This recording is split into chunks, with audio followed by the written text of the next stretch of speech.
This is Matrix Lord 212, and this is Angels Take Manhattan Afterthought. I'm gonna make a couple of videos about this, but basically, I'm gonna use the subject of Rory. If you try not to pay attention to all these different conspiracy theories and unsolved, unanswered questions, and you just try to enjoy The Angels Take Manhattan, you will find you will really, really like it. I really, really was there for the filming. I loved it, absolutely. And I even watched it again afterwards. And talking about Rory, in the end, all he was a devoted husband, a devoted father, a good man. Rory was a hero, and you know what? He was human. And he put the best qualities out there for being a human being, and he even joked about the coincidences with all the supposed deaths that he had. But at the end of the day, Roy Williams is a hero. He's a great companion, and it was a really, really great episode written by Stephen Moffat, filmed in Central Park, in Times Square, in Tudor City Plaza. And especially filmed in Great Britain also, and it was a great experience, a great episode. And afterwards, I'm not going to take away from the episode because I gave it a 10 out of 10. But what I am going to say is, you probably get into it so much with the passion of Doctor Who, and you want it to be so many different things. But at the end of the day, Roy Williams isn't a Time Lord. He isn't anything that different. He's just plain old Roy Williams, a human being that I think supposedly died in 1990, which I guess that's what the name badge was there for. So, great episode. Roy Williams, the character of Roy Williams was played brilliantly over the years by Arthur Darvill, and it's definitely as final can be.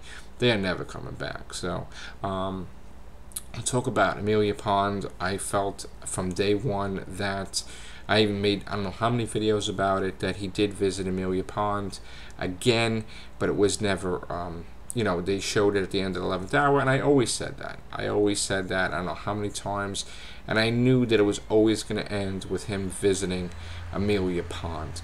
And it kind of makes sense because, River wrote the book Melody Malone, and Amy, I guess, made it for her or whatever, and she put the afterthoughts in or something. She published it.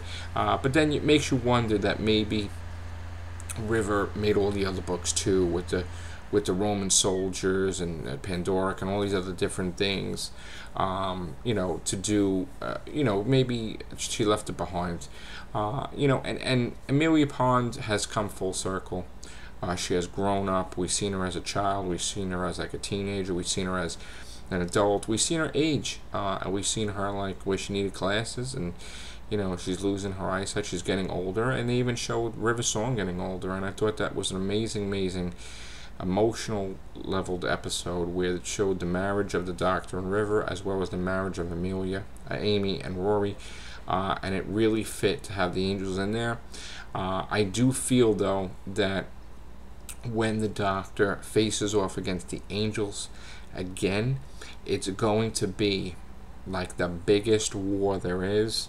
I think that Matt Smith's Doctor is going to basically finish off the angels completely, because he's going to have that anger that he lost Amy and Rory due to the angels. So I do believe that they are now his public enemy number one. He wants to finish off rather than the Daleks. I think they're right up there right now where they're his top most hated villain there is, and I think that he's going to do such crazy things to the angels that they're going to be running throughout the universe, I feel. So I definitely expect that. I do expect the finalization to continue. I do expect the final River Song adventure before the library, the Singing Towers. It's coming. It's definitely coming for the 50th anniversary, I believe.